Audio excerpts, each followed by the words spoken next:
Hey everybody, what is going on? I hope you guys are all doing well, and welcome to another tutorial video. In this video, I'll be showing you guys how you can import LUTs into Davinci Resolve, so let's get right into it. As you can see, I have a simple video with audio imported into my project, and this really doesn't matter since I won't be using it.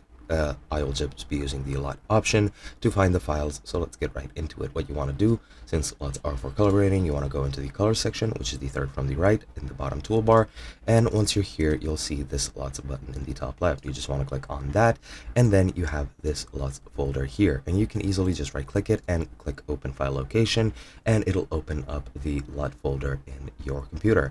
Now what you're going to want to do is just find a LUT on the internet or create your own one, however you want to do it, and just import a new file.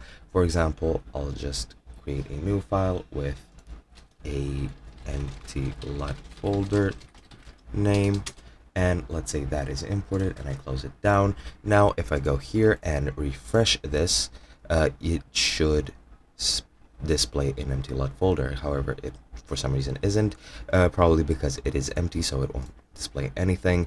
But if I go, for example, and just copy a LUT from here, for example from